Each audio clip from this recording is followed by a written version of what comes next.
Class चल रहा था 2/1/66 का प्रातः क्लास, दूसरे पेज का आदि बात चल रही थी। कुछ भी मुख से बोलो नहीं, जिन्न मिसल याद की यात्रा पर रहो। याद की यात्रा में मेहनत करो, जल्दी जल्दी ऊपर चढ़ेंगे। अगर जिन्न मिसल पुरुषार्थ करेंगे तो जल्दी जल्दी ऊपर चढ़ेंगे। एक निराकार बाप के सिवाय और कोई भी देहधारी को याद नहीं करना है। ऊपर कब चढ़ेंगे? जब एक निराकार बाप की अव्यय विचारी याद होगी। निराकार बाप की, निराकार बाप की और साकार बाप की क्या मतलब हुआ? निराकार बाप कौन और साकार बाप कौन? निराकार बाप सुप्रीम सोल और साकार बाप सारी मनुष्य सृष्टि का प्रजापिता। लेकिन प्रजापिता की पहचान जब तक निराकार शिव प्रवेश न करे तब तक हो नहीं सकती। और शिव की याद भी, निराकार ज्योति बिंदु की याद भी निरंतर और सहज तब तक हो नहीं सकती जब तक वो प्रजापिता में प्रवेश न करे। तो जैसे आत्मा और शरीर का संयोग होता है तो सारा कार्य व्यवहार चलता है संसार का। आत्मा अलग हो जाए और शरीर अलग हो जाए तो कोई कार्य व्यवहार नहीं चल सकता। ऐसे ही सुप्रीम सोल जब तक अपने मुकर्रर रथ में प्रवेश नहीं करता तब तक कोई को भी निराकार की निरंतर याद नहीं आ सकती और सहज याद भी नहीं आ सकती। शर्त एक और है कि सिर्फ एक को ही याद करें। एक को और दो को और चार को बिंदी के लिए नहीं कहा जाता।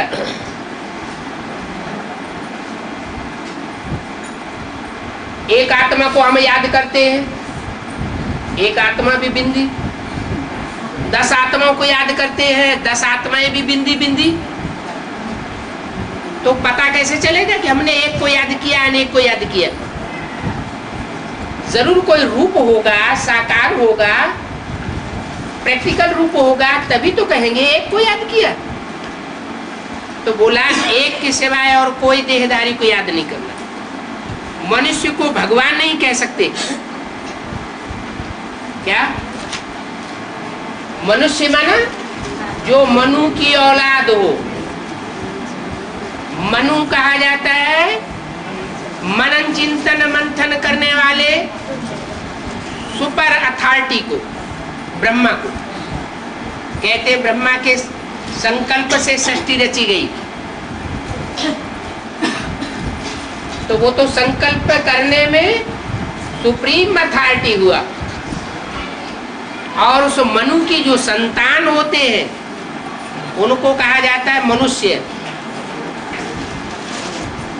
वो और कोई जन्म में नहीं होते, सिर्फ कलयुग के अंत और सतयुग के आदि में ही मनु की संतान होती है।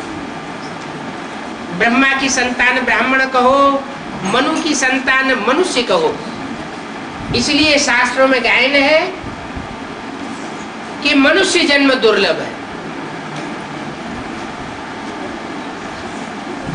सतयुग में देवताएं होते हैं, त्रेता में क्षत्रिय होते हैं, द्वापर में वैश्य होते हैं, कलयुग में सब शूद्र होते हैं। मनु की औलाद कभी होते नहीं। जब मनु प्रैक्टिकल में मौजूद हो तब कहा जाए मनुष्य मनु की औलाद। तो मनुष्य को भगवान नहीं कह सकते। माने जिसके अंदर भी मनन चिंतन मंथन जब तक चलता है, अकल बुद्धि मन दिल डुलायमान होता है, चंचल होता है, तब तक वो मनुष्य है, भगवान नहीं हो सकता। भगवान उसको कहा जाएगा जिसको कोई चिंता न हो,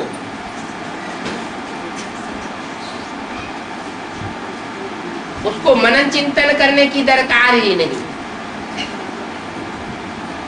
मनन चिंतन वो करते हैं जिनको अपने बारे में और दूसरों के बारे में कोई पता नहीं होता। सुप्रीम सोल तो जिसमें प्रवेश करता है उसकी निराकारी ऐसी स्टेज बनाए देता है तो उसे संकल्प चलाने की दरकार ही नहीं, क्योंकि उसे अपने पार्ट की अनुभूति हो जाती है। जिसे अपने पार्ट की अनुभूति हो जाए उसे मंथन मनन चिंतन करने की दरकार ही नहीं। इसलिए कहा मनुष्य को भगवान नहीं कहा जाता। तो ऐसी स्टेज की बात है,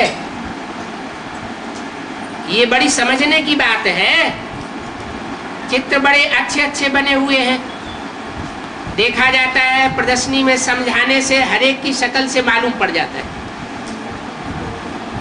जैसे बाबा भी सामने सबको देखते हैं, जो अच्छी रीति समझते हैं वो तो झूलते रहते हैं। जिनकी बुद्धि में बाबा की बताई हुई बातें बैठती हैं उनकी तो कांध हिलती रहेगी, उनका सर हिलता रहेगा। और जिनकी बुद्धि में कुछ बैठेगा नहीं तो वायरे मिसल देखते रहेंगे। अच्छी चीज देख करके मनुष्य झूलने लगते हैं ना। तुम बच्चों के चेहरे पर सदैव खुश मिजाजी होनी चाहिए। क्यों? ये नशा चढ़ा रहे हैं कि भगवान हमको पढ़ाते हैं। हमको कोई पढ़ाने वाला मनुष्य गुरु नहीं है। मनुष्य गुरुओं ने तो 2500 साल की हिस्ट्री कहती है कि मनुष्य गुरुओं ने पढ़ाई पढ़ाकर दुनिया को नीचे डाल दिया। अगर मनुष्य गुरुओं के पढ़ाई पढ़ाने से ही काम चल जाए तो भगवान को इस सृष्टि पर आने की दरकार नहीं रहती। भगवान ही सृष्टि पर आते हैं और हमको पढ़ाते हैं, सारी दुनिया को नहीं पढ़ाते। क्या सारी दुनिया भगवान की पढ़ाई पढ़ करके नर से नारायण जैसा देवता बन जाएगी? नहीं बनेगी। कोई लिमिटेशन होगी ना। जैसे दुनिया में भी सब पढ़ाई पढ़ते हैं तो जितने भी पढ़ने वाले हैं वो सब ऊंचा ओहदा पा जाते हैं क्या? सबको नौकरी मिल जाती है क्या? नहीं मिलती। तो ऐसे ही परमात्मा भी जब इस सृष्टि पर आते हैं, राजयोग सिखाते हैं, तो राजयोग जो जो सीखते हैं उनमें जो सूढ़ बुद्धि होते हैं, तीखा पुरुषार्थ करते हैं, वो जन्म जन्मांतर की राजाई प्राप्त करते हैं। हिस्ट्री में इतने बड़े बड़े छोटे छोटे राजाएं हुए, उन राजाओं को राजाई करना किसने सिखाया? कब सिखाया? किसी ने तो सिखाया होगा। कब तो सिखाया होगा। तो यही संगम युग है, कलयुग का अंत और सतयुग का। कलयुग के अंत तक जितने भी करिश्मा करने वाले धर्म पिताएं हैं या धर्म गुरु हैं या मनुष्य गुरु हैं, वो इस सृष्टि पर आ जाते हैं और अपना अपना करिश्मा करके चले जाते हैं। नई दुनिया कोई भी नहीं बना पाता। अंत में फिर परमात्मा सुप्रीम सोल को ही चारों युगों का जो सीन चार सीन का जो ये ड्रामा है षष्टि रूपी, सतयुग, त्रेता, द्वापर, कलयुग, ये जब पूरा होता है तो परमात्मा को ही आना पड़ता है। तो नशा रहना चाहिए कि भगवान हमको पढ़ाते हैं, हम भगवान के स्टूडेंट बने हैं। भगवान हमको पढ़ा करके भगवान भगवती बनाते हैं। ऊंचे से ऊंचा टीचर पढ़ाएगा तो ऊंचे से ऊंचा बनाएगा, फिर पढ़ने वाले के ऊपर है। कोई भगवान भगवती अर्थात नर नारायण, नारी लक्ष्मी जैसा बने अथवा देवता बने, अथवा त्रेता युग का क्षत्रिय बने। ये पढ़ाई के ऊपर मत आए। तो बस एक ही बात बच्चों को याद रखनी है, भगवान वाच, मैं तुमको राजयोग सिखलाता हूं।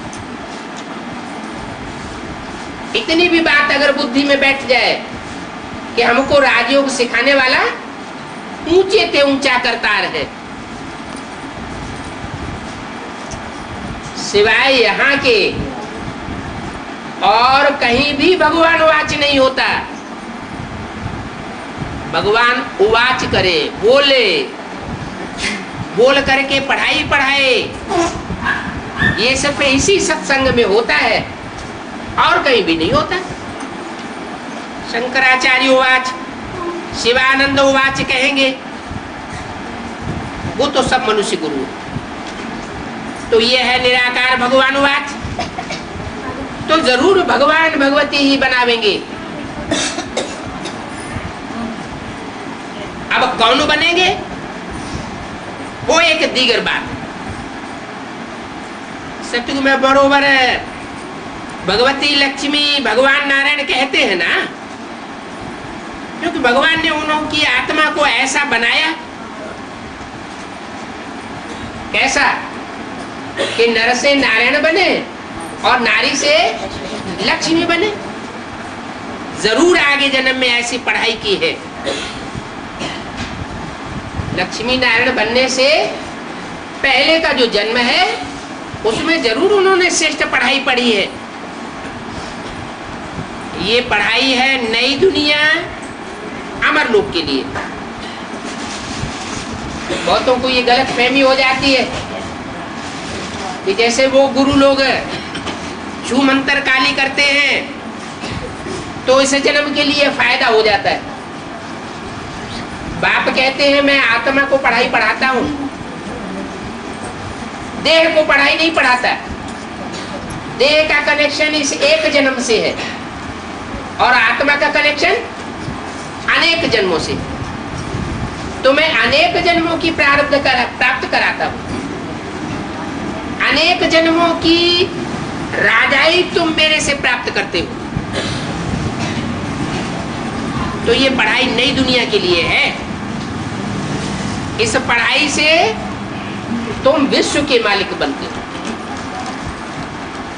राजयोग में सूर है, पतित पावन बाप ने ही ऐसा पावन विश्व का मालिक बनाया है।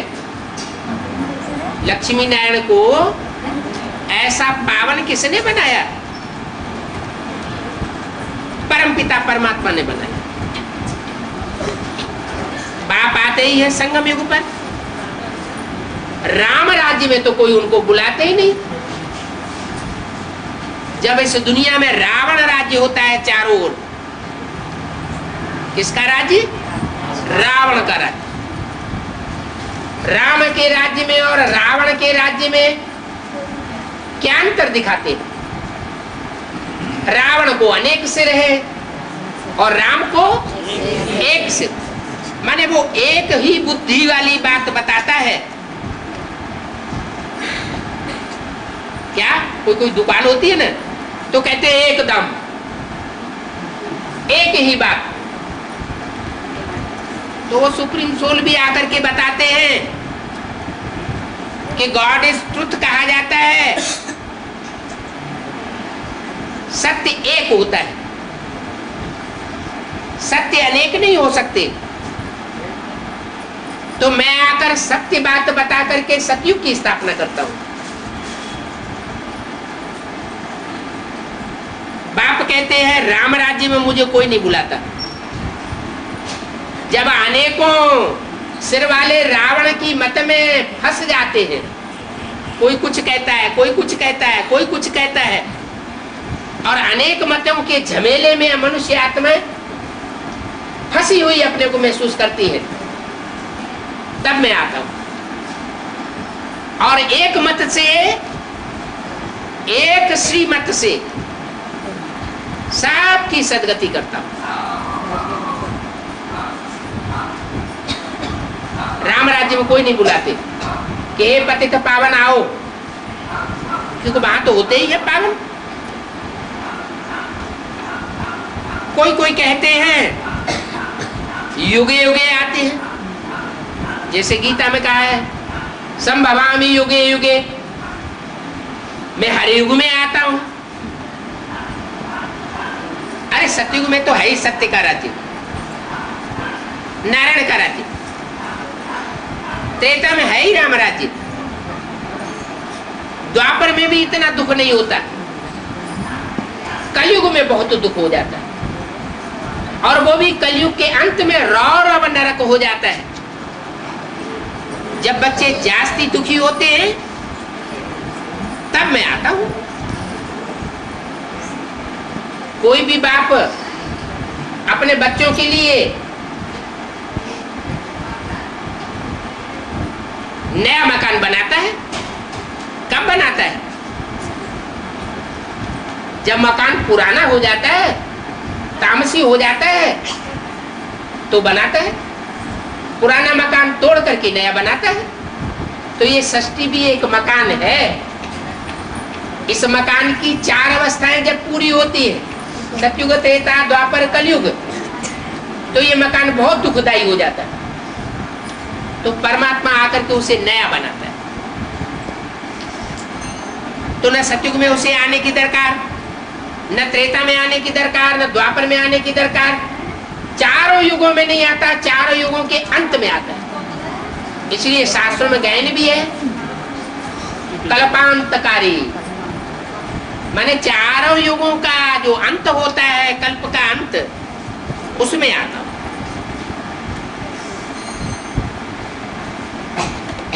तो जो कहते हैं संभवामि युग युग, ये झूठी बात है। हर युग में मुझे आने की दरकार नहीं है। ऐसे नहीं कि द्वापर युग के अंत में कृष्ण के रूप में आऊंगा, कृष्ण भगवान बन के आऊंगा और पापी कलयुग की स्थापना करके चला जाऊंगा। तो भगवान के आने का फायदा क्या हुआ?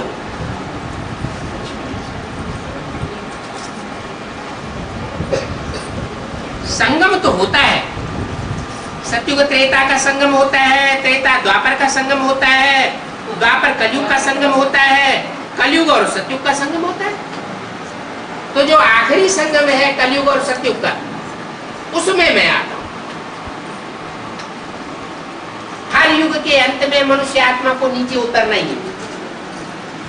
जैसे शास्त्रों में भी लिखा है, सतयुग में 16 कला संपूर्ण होते हैं, त्रेता में 14 कला संपूर्ण होते हैं, द्वापर में 8 कलाएं हो जाती हैं, और कलयुग में सब गुण सपाचट हो जाते हैं। मनुष्य में कोई गुण नहीं रहता। मुझे अवगुण हारे में कोई गुण नहीं। तब मैं आता हूं, तुमको फिर से गुणवान देवता बनाता हूं। तो हर युग में आत्मा को उतरना ही है। सिर्फ कलयुग के अंत में और सतयुग के आदि में संगम पर जब मैं आता हूं तो चढ़ती कला होती है। ये बातें बाप बैठ समझाते। भगवान एक ही निराकार है, हैं? एक ही निराकार का मतलब क्या हुआ? एक बिंदी। अरे कीट पशु पक्षी पतंगे जानवर सारे ही तो बिंदी है, सबकी आत्मा बिंदी, सबकी बिंदी आत्मा है, तो सब निराकार हो गए। तो इसका मतलब क्या हुआ कि भगवान एक ही निराकार है। निराकार का मतलब वो जिसमें मुकर्रर रूप से प्रवेश करता है,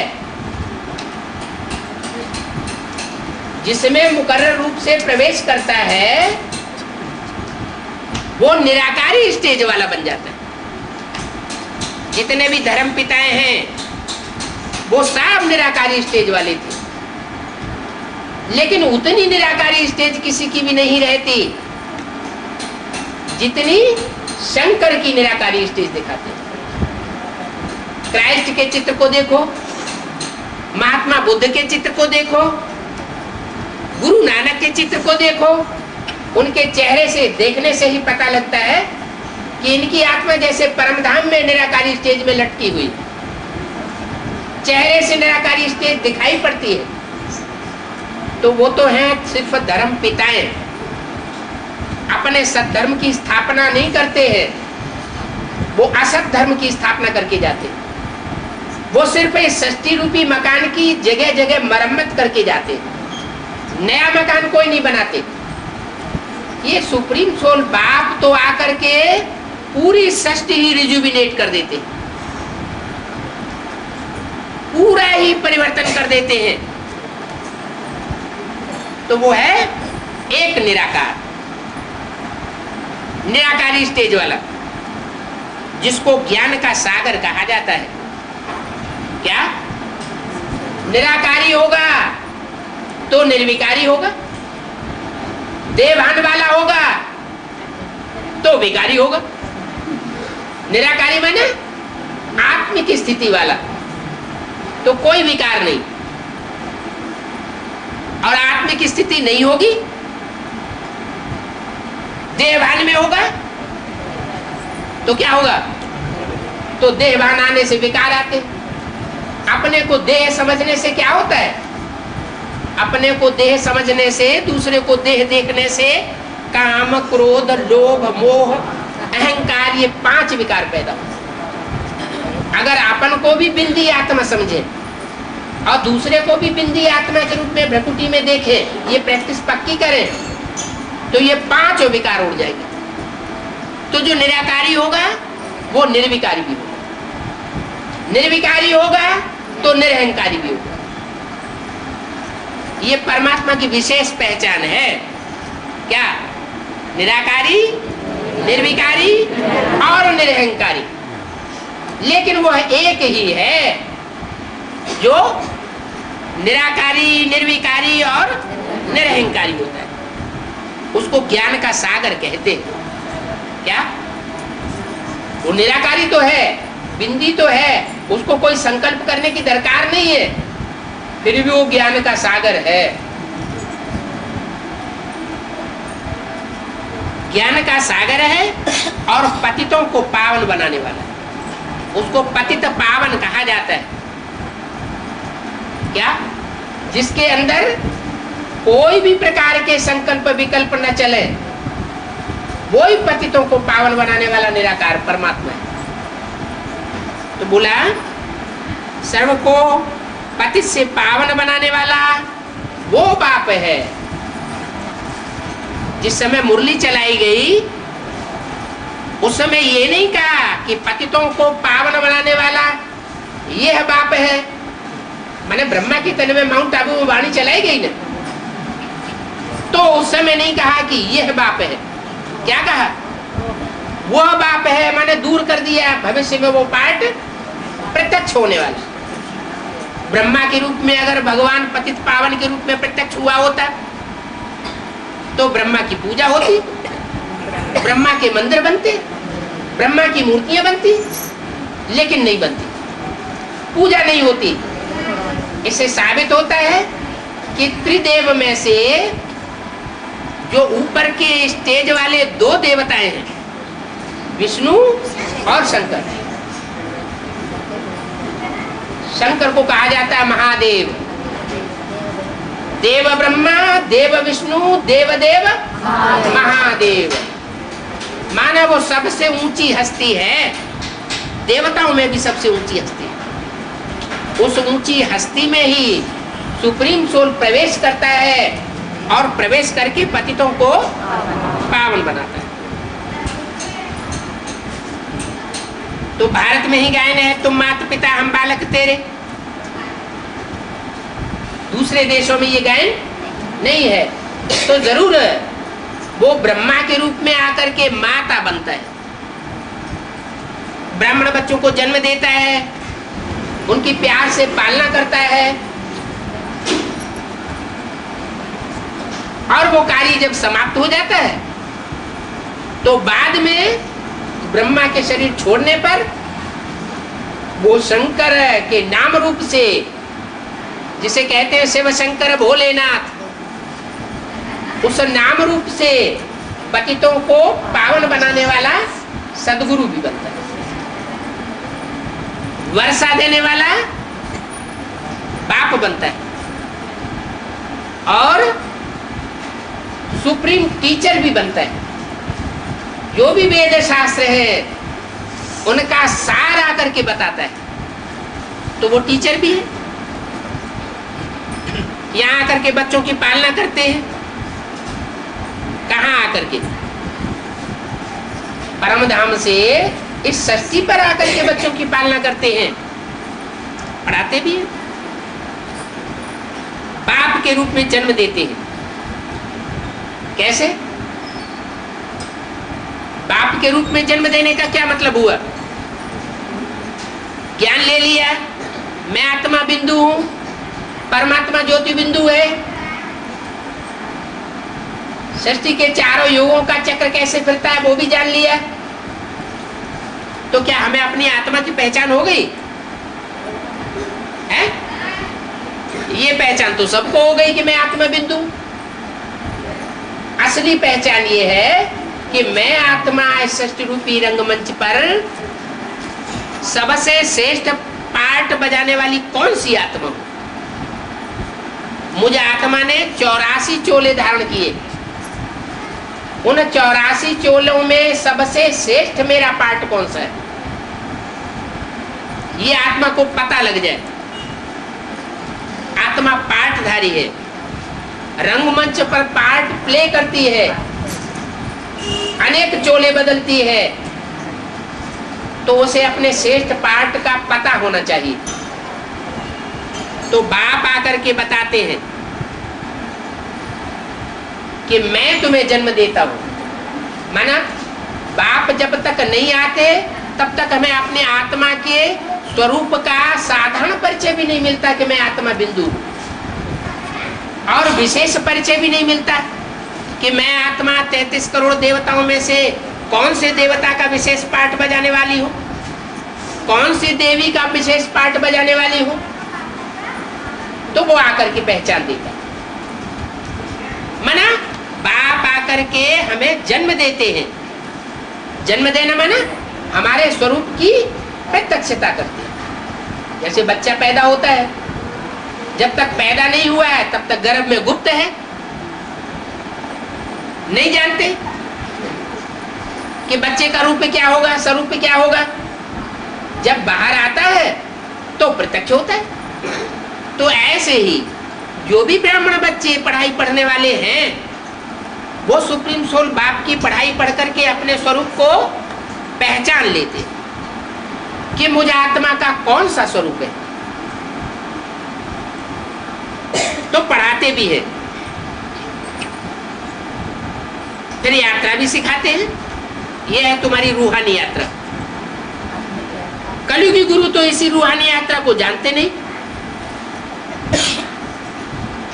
रूहानी यात्रा सुप्रीम रूह सिखाते हैं। जिस्मानी यात्राएं जिस्मानी पंडे सिखाते ले जाते हैं, और रूहानी यात्रा रूहानी बाप सिखाते हैं। क्या ये बाहर की दुनिया में ही जिस्मानी पंडे होते हैं, या ब्राह्मणों की दुनिया में भी जिस्मानी पंडे होते हैं? ब्राह्मणों की दुनिया में भी ऐसे जिस्मानी पंडे होते हैं जो अपना पैसा कमाने के लिए, अपना वर्चस्व रखने के लिए बार बार यात्रा पर ले जाते हैं। कहते हैं चलो पहाड़ों पर, वहां भगवान बैठा हुआ। बाप कहते हैं ऐसी कोई बात नहीं है। मैं तुम्हें स्थूल यात्राएं करना नहीं सिखाता हूं, मैं तो तुम्हें रूहानी यात्रा सिखाता हूं। ये रूह की ऐसी स्टेज बन जाए कि तुम इस शरीर में रहते हुए ही शांति धाम का अनुभव करने लगो। आत्मा निसंकल्पी हो जाए, कोई संकल्प नहीं। तो रूहानी यात्रा सुप्रीम रूह सिखाते हैं। तुम बच्चे जानते हो निराकार बाबा, हम निराकार बच्चों को रूहानी यात्रा सिखाते हैं। क्या किसको सिखाते हैं? हैं? निराकार बच्चों को। निराकार बच्चों का क्या मतलब हुआ? जिन्होंने प्रैक्टिस की है निराकारी स्टेज की, जिनको ये ज्ञान मिला है कि मैं आत्मा ज्योति बिंदु हूं। सिर्फ दिखाने के लिए बिंदी या टीका लगाने की बात नहीं, ये तो धर्मगुरुओं ने सिखाया। लेकिन बाप ये बताते हैं कि तुम बच्चे ज्योति बिंदु आत्मा हो, चमकता हुआ प्रकृति में सितारा हो। वो सितारे की रोशनी तुम्हारी आंखों से चमक रही है। ये आंखें रोशनी जब तक देती हैं, वो आत्मा रूपी बैटरी की रोशनी है। जब तक बैटरी शरीर में है तो आंखों में चमक है, और जब आत्मा रूपी बैटरी निकल जाती है तो वो आंखों की चमक खत्म हो जाती है। तो बाप कल्प कल्प संगम पर आते हैं। ब्रह्मा द्वारा ब्राह्मण संप्रदाय रचते हैं। नाम भी है प्रजापिता ब्रह्मा। विष्णु व शंकर को व नारायण को प्रजापिता नहीं कहेंगे। क्या कहा है? न विष्णु को प्रजापिता कहेंगे, न शंकर को प्रजापिता कहेंगे, क्योंकि शंकर माना मिक्स, उसमें शिव की सोल भी है, उसमें ब्रह्मा की सोल भी है। शंकर, शंग माना शिव, का माना कृष्ण, रा माना राम। तीन आत्माओं का मिश्रण हो जाता है। जैसे किसी व्यक्ति में कई कई भूत प्रवेश कर जाते हैं,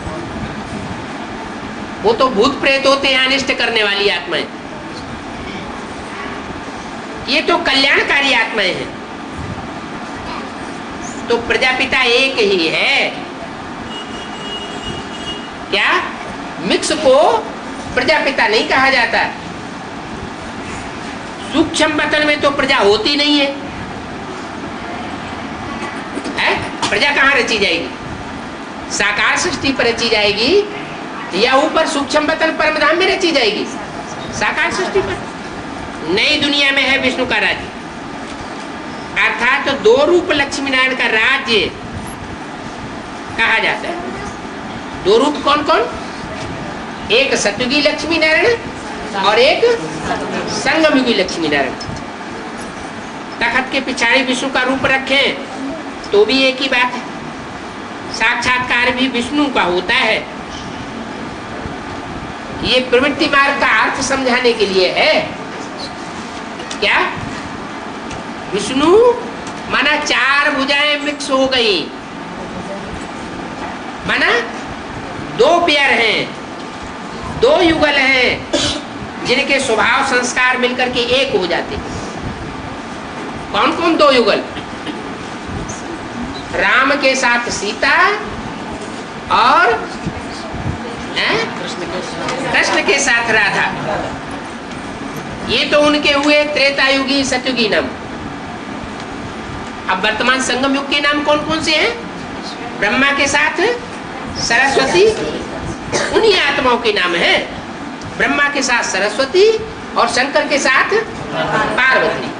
ये चारों आत्माओं के संस्कार और स्वभाव मिलकर के जब एक हो जाए तो विष्णु बना। बाकी कोई चार भुजाओं का कोई व्यक्ति नहीं होता है जो विष्णु कहा जाए। अगर हुआ होता तो उसके कुल में आज भी चार भुजाओं के लोग पैदा होते। लेकिन ये समझने की बातें हैं। प्रवृत्ति मार्ग का अर्थ है इसका अर्थ तुम बच्चों को समझाया जाता है। विष्णुपुरी में लक्ष्मी नारायण का राज्य है, ये बातें तुम बच्चे समझते हो। बरोबर हम विष्णुपुरी के मालिक बनते हैं। तुम ये ऐलान भी कर सकते हो कि हम ब्रह्मा कुमार कुमारी बेअद की बाप की श्रीमत पर तन मन धन से भारत की सेवा करते हैं। क्या ऐलान कर सकते हो कि हम अपने ही तन मन धन से नई दुनिया नए राज्य की स्थापना करते हैं। हम किसी से भीख या डोनेशन नहीं लेते। जो भीख और डोनेशन लेने वाले हैं वो कभी भी नई दुनिया की स्थापना नहीं कर सकते। हम पवित्र वन रूहानी यात्रा सीखते हैं। आधा कल्प तो जिस्मानी यात्रा करते आए हैं, अभी हम एक जन्म में रूहानी यात्रा करते हैं। सतयुग में भी यात्रा होती नहीं है, हमको एक ही यात्रा में बादशाही मिल जाती है। बार बार यात्रा करने की हमको दरकार ही नहीं।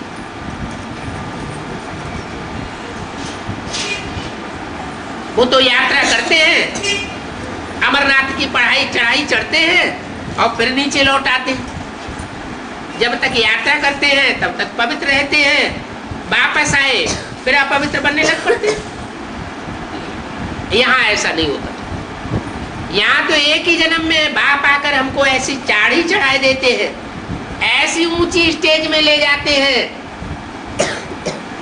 जहां हम निराकारी स्टेज में स्थित हो जाते हैं। फिर वापस न निवर्तनते, जो गीता में लिखा है, वो मेरा ऐसा परम धाम है जहां जाकर के आत्माएं वापस इस दुनिया में नहीं आती। ये नरक की दुनिया में वापस नहीं आती। मैं ऐसे धाम में तुम बच्चों को ले जाता हूं। तो यात्राएं दो हैं, एक जिस्मानी यात्रा और एक रूहानी यात्रा। दो यात्राओं का राज और दो बापों का राज और तीन बापों का राज भी अभी बाप समझाते हैं। कौन से तीन बाप? एक तो लौकिक बाप शरीर का सबको है, या हुआ था, जिससे शरीर का जन्म मिलता है। दूसरा है अलौकिक बाप, प्रजापिता ब्रह्मा। और तीसरा है पारलौकिक बाप, सुप्रीम सोल, आत्माओं का बाप। तो संगम पर है तीन बाप। क्या? संगम पर है तीन बाप। कैसे कैसे तीन बाप? तथाकथित ब्रह्मा कुमार कुमारियां भी कहेंगे। क्या कहेंगे?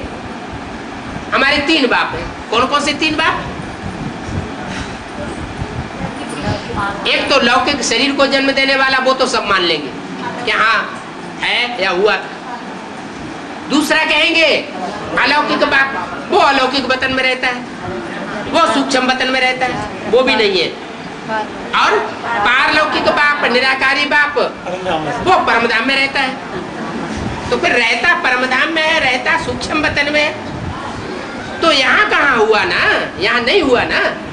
बाप तो कहते हैं यहाँ तुम्हारे तीन बाप होते हैं इस साकारी सृष्टि पर। ये बातें हैं बिल्कुल नई। बाप जब नया धर्म, नई दुनिया स्थापन करते हैं तब नई बातें सुनाते हैं। ये दुनिया में कोई इन बातों को सुनाता नहीं है। कोई भी शास्त्र में ये बातें नहीं है। पतित पावन बाप को भी पतित शरीर में आना पड़ता है। क्या कोई सन्यासी या कोई ऋषि मुनि के तन में आवे, कोई कन्या के तन में आवे, ये कायदा नहीं। क्यों? कन्या के तन में आवेगा, कन्या को तो संग का रंग लग जाता है। कन्या के तन में सुप्रीम सोल बाप आवे और सब आकर के उससे मिलने लगेंगे तो कन्या की तो हालत ही खराब हो जाएगी। बाप कहते हैं मैं पवित्र कन्या के तन में नहीं आता हूं, सन्यासियों के तन में भी नहीं आता हूं। मैं तो पतित कामी कांटे में आता हूं और उस बड़े से बड़े कामी कांटे में आकर के उसको बड़े से बड़ा कमल का फूल बनाता हूं। जो शास्त्रों में गायन है, कमल नयन, कमल हस्त, कमल पाद, कमल मुख, माने जिस तन में आता हूं उसका जीवन कमल फूल समान निर्लिप्त जीवन होता है, सबसे मिलता जुलता भी है, घरगृहस्थ की कीचड़ में रहता भी है, लेकिन उसके ऊपर कोई पाप कर्म विकारों का लेप छेप कीचड़ नहीं लग सकता। तो पतित शरीर में मुझे आना पड़ता है, पतित शरीर में आऊं तब तो मैं सबसे मिलूं जुलूं। तो बोला पतित शरीर में आता हूं तो पावन बनाता हूं। पावन शरीर में आए और फिर उसको पावन बनाए तो कोई बड़ी बात नहीं है। पतित को आकर के उसे पावन बनाता हूं। ब्राह्मण पावन बनने के लिए पुरुषार्थ करते हैं, माना ब्राह्मण भी सब इस समय पतित है, एवर प्योर कोई नहीं है। बाप कहते हैं अब मुझे याद करो, माना कोई ब्राह्मण और ब्राह्मणी को भी याद नहीं करना है। अगर थोड़ी भी ब्राह्मण ब्राह्मणी की याद आती रही तो सोने की जंजीर में फंस जाएंगे,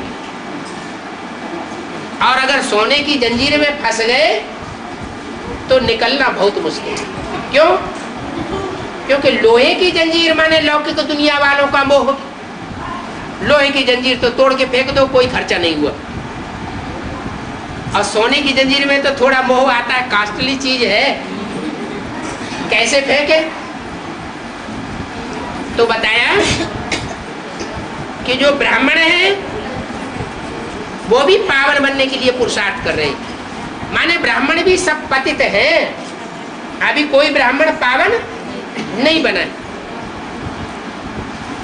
सिर्फ मुझे याद करो, कोई ब्राह्मण ब्राह्मणी को याद करने की दरकार नहीं है। ब्रह्मा द्वारा बाप की मत मिलती है। मत श्रेष्ठ से श्रेष्ठ की मिलती है, उसे कहते हैं श्रीमत। श्रीमत भगवत गीता, भगवान की गाई हुई गीता ज्ञान का गीत, वो मिलती तो है लेकिन ब्रह्मा द्वारा मिलती है। डायरेक्ट बिंदी से आवाज नहीं आती। जैसे मुसलमान लोगों की किताब में लिखा हुआ अल्लाह मियाँ ने ये फरमाया, अल्लाह मियाँ ने वो फरमाया। अब अल्लाह मियाँ क्या आसमान से आवाज फेंकता है क्या?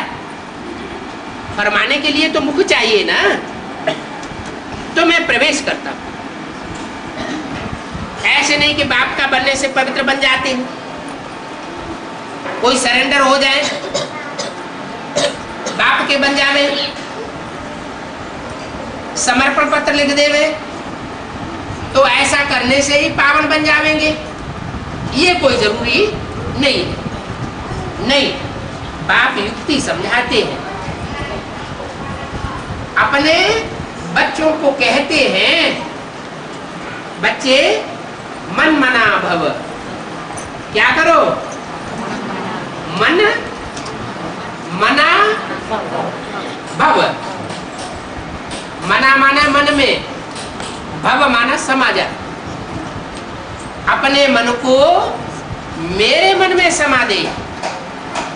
माना जैसे मैं निसंकल्पी स्टेज वाला हूं, वैसे तू भी निसंकल्पी स्टेज वाला बन। माना सैंपल सामने रख दिया ब्रह्मा का, प्रजापिता का, कि जैसी उसकी मन बुद्धि है वैसे ही तुम बच्चों की मन बुद्धि भी होनी चाहिए। कोई भी बातों में क्रॉस नहीं होना चाहिए। वाचा से क्रॉस हो जाए, प्रजापिता ब्रह्मा के द्वारा कुछ बोला जाए और बच्चे कुछ और बोले, कर्मेंद्रियों में क्रॉस हो जाए, बाप कुछ और कराना चाहता है, करना चाहता है, बच्चे कुछ और ही उल्टा करने लग पड़े। नहीं, वाचा में भी क्रॉस न हो, कर्मेंद्रियों से भी क्रॉस न हो, और मनसा के संकल्पों में भी किसी बात में क्रॉस नहीं होना चाहिए। माना जो बाप का संकल्प तो बच्चों का संकल्प होना चाहिए। यानी संकल्प मात्र भी विरोधाभास न हो, जैसे बाप चलाना चाहे वैसे चले।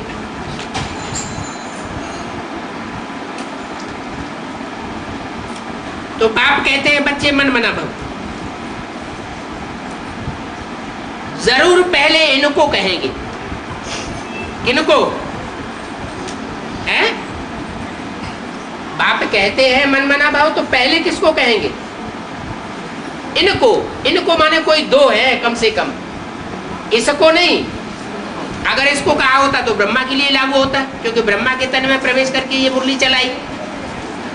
इसको नहीं, क्या कहा? हाँ, पहले इनको कहते हैं मन मना भव। इनको माना दो हो गए, एक प्रजापिता और एक ब्रह्मा। तो ब्रह्मा की सोल माना कृष्ण की सोल, और प्रजापिता की सोल माना राम बाप की सोल। माने इनको पहले पहले निराकारी स्टेज में जाना पड़े।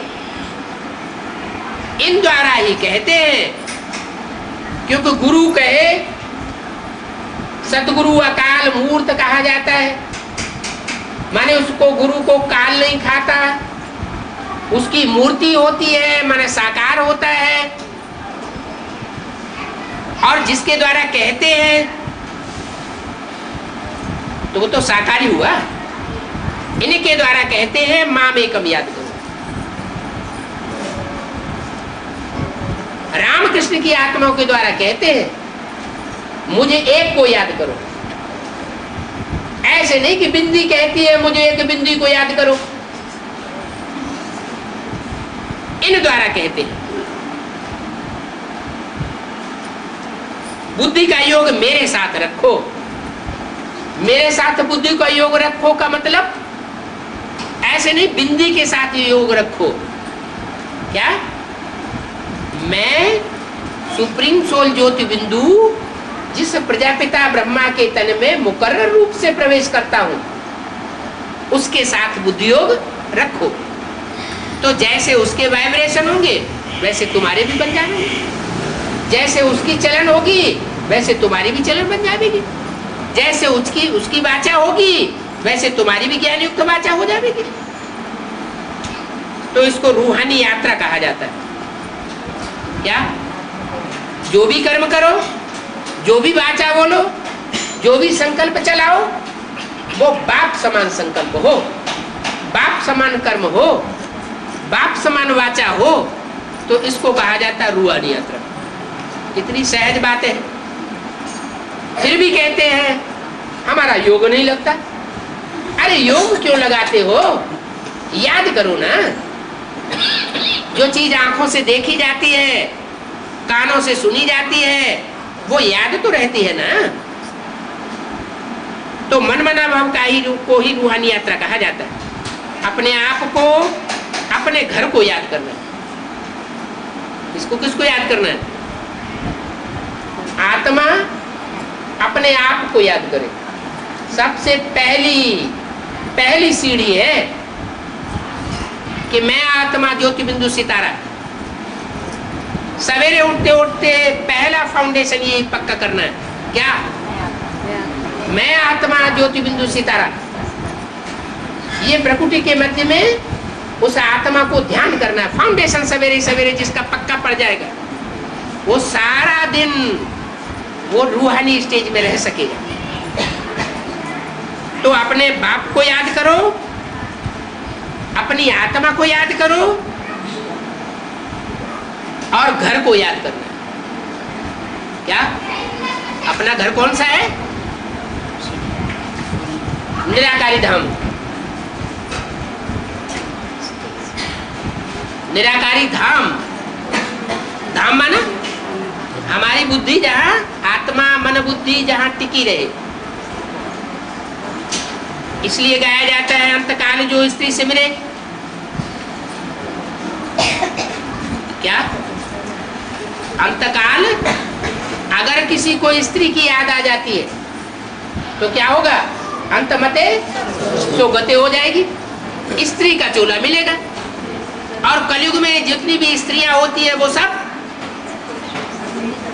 कलयुग की दुनिया में सब पतित हो जाते हैं। स्त्री का पतित होना, व्यभिचारी होना माना वैश्या बन गई। अगर मनसा से, वाचा से, दृष्टि से व्यभिचारी बनी तो वैश्या कहेगी। तो बाप कहते हैं अंतकाल में स्त्री चोला याद ना आए। अगर कौड़िया याद आ गई तो कौड़ी जैसा जन्म मिलेगा, बुद्धि भ्रष्ट हो जाएगी। यहाँ बिच्छू चंदन जैसा जन्म मिलता है। इस दुनिया में जो भी जिसको जन्म मिलेगा दुखदाई जन्म मिलेगा। बच्चा पैदा होता है तो भी दुखी, माँ बाप भी दुखी, और जब बड़ा होता है तो दूसरों को भी दुखी करता है। बाप कहते हैं अब ये बिच्छू चंदनों की दुनिया नहीं चाहिए। इसलिए गरुड़ पुराण में सूकर, कुकर आदि दिखाई दिए कि सुअर का अवतार लिया, कच्छ अवतार लिया, मच्छ अवतार लिया, भगवान ने भी ये अवतार ले लिए। फिर मनुष्यों को 84 लाख योनियों में डाल दिया। बाप कहते हैं 84 लाख योनियों में मनुष्य का जन्म नहीं होता। ये आत्मा बीज है। जो बीज जिस जाति का होगा उसी जाति में जन्म लेगा। मनुष्य जाति का बीज है तो मनुष्य का जन्म होगा। जब मनुष्य जन्म लेकर के ही पाप और पुण्य भोगे जा सकते हैं, तो दूसरा जन्म लेने की क्या दरकार। बैंगन का बीज होगा तो बैंगन का ही पौधा बनेगा, आम का बीज होगा तो आम का ही पौधा या वृक्ष बनेगा। तो मनुष्य आत्मा जब कभी भी जन्म लेती है तो मनुष्य के रूप में जन्म लेती है। हाँ, ये हो सकता है कि मनुष्य सुधर जाए तो देवता बन जाए, और मनुष्य जब बिगड़ता है तो राक्षस बन जाता है। जैसे उत्तर भारत में डकैत हुए या दक्षिण भारत में वीरप्पन हुआ, ये दोनों को हत्याएं कर दी। तो नीचे गिरता है तो राक्षस, ऊपर उठता है तो देवता, और बीच में है मनुष्य। तो अब ये मनुष्यों की सृष्टि नहीं चाहिए, ये बिच्छू टिंडन की सृष्टि नहीं चाहिए। अभी बाप आए हैं मनुष्य को देवता बनाने। अभी बाप चाहते हैं कि देवताओं की सृष्टि हो, सुख की दुनिया हो। हर आत्मा की अंदर से ये आवाज है कि हमें सुख मिले, दुख न मिले। अब बाप हर बच्चे की इच्छा पूरी करने आए। इस दुनिया में है ही रावण संप्रदाय, आसुरी संप्रदाय। जैसी एक्ट करते हैं वैसे नाम शास्त्रों में रख दिए। रावण नाम रख दिया। रावण का अर्थ क्या होता है? रुलाने वाला। रावयते लोकान, जो लोगों को रुलाता है वो है रावण। राम, जो लोगों को आनंद में रमण कराता है, किसी प्रकार का कोई दुख नहीं देता, उसको कहते हैं राम। कृष्ण, कृष्ण माना आकृष्ट करना, जो आत्माओं को आकर्षित करता है अपनी तरफ, वो है कृष्ण। युधिष्ठिर, युधिष्ठिर माने युद्ध में स्थिर रहने वाला, भाग जाने वाला नहीं, स्थिर रहने वाला। दुर्योधन, दुष्ट युद्ध करने वाला। एक युद्ध होता है, नीति नियम प्रमाण युद्ध किया जाता है, तरीके से लड़ाई लड़ो। एक ऐसा होता है कोई नियम प्रमाण, कोई नियम वगैरह हम नहीं मानते, हम जहां मौका देखेंगे हम तो खलास कर देंगे। तो ये जो नाम है शास्त्रों में वो किस समय की यादगार है? वर्तमान समय जब परमात्मा इस सृष्टि पर आता है संगम युग पर, तो जो जो जैसे काम करता है वैसे वैसे उसके नाम रख दिए जाते। तो अभी चेहरे तैयार हो रहे हैं ब्राह्मणों की दुनिया में। कौन का राक्षसी चेहरा है, कौन का देवताई चेहरा है, वह थोड़े समय में ही प्रत्यक्ष होने वाला है। नंबरवार पुरुषार्थ अनुसार प्रत्यक्ष होने वाला है। अभी बाप कहते हैं सीधा तरीका बताता हूं, मन मना बन, मेरे मन में समा जा, मेरे को याद कर और मुझे एक को याद कर। अगर व्यभिचारी याद होगी तो फायदा होने के बजाय नुकसान होता रहेगा और घाटा पड़ जाएगा। माला का मणका नीचे उतर जाएगा। क्या रुद्रमाला है ना, वो 500 करोड़ की भी रुद्रमाला है। तो 500 करोड़ के जो मणके हैं वो अभी ऊपर नीचे हो रहे हैं। फिर 33 करोड़ की भी माला, 33 करोड़ देवताएं होते हैं। फिर 9 लाख की भी माला, 9 लाख हार कहा जाता है। आसमान में 9 लाख सितारे कहे जाते हैं, वो हैं आसमान के जड़ सितारे। और तुम बच्चे हो धरती के चैतन्य सितारे। ये धरती के चैतन्य 9 लाख सितारे अब सारी दुनिया में चमक मारने वाले हैं ज्ञान की। ऐसी चमक मारेंगे कि सारी दुनिया में परमात्मा बाप वो जो निराकार है, जिसको अपना शरीर नहीं है, वो सारी दुनिया में प्रत्यक्ष हो जाएगा।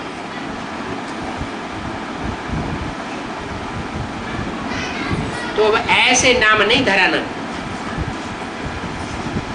जो शास्त्रों में ग्लानि होती रहे, दुनिया उनकी ग्लानि करती रहे। रावण को कोई नहीं याद करता। कोई याद करता है? मंदिर बना के पूजा करता है क्या? नहीं करता है। और राम को सब याद करते हैं, कोई न कोई रूप में याद करते हैं। देखो मुसलमान लोग भी रामल्ला नाम रखा हुआ है स्थान का।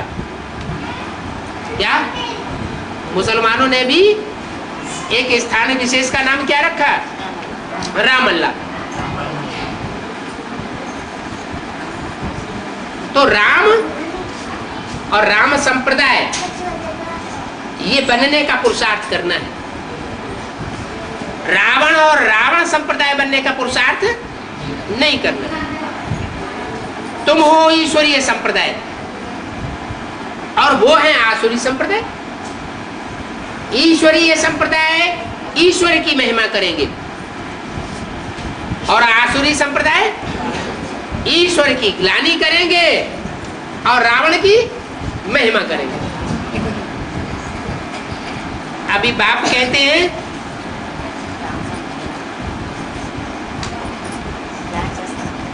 कि अगर बाप को याद नहीं करते,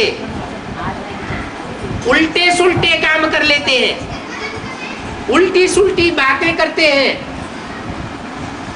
उल्टे सुल्टे कर्म कर लेते हैं,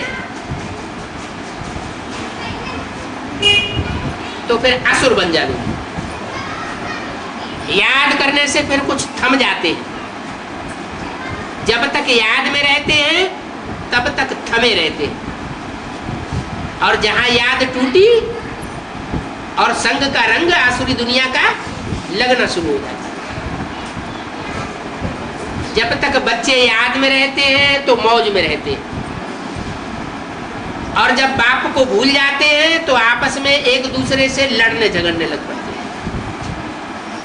आगे तुम बच्चों को ये प्रैक्टिस कराई जाती थी, एकदम सूक्ष्म बतन बनाओ,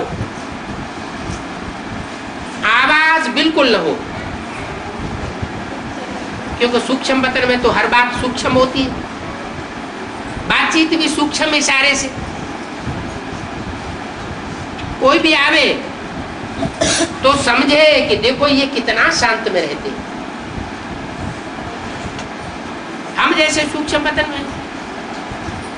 फिर अंत में मूल वतन चले जाएंगे।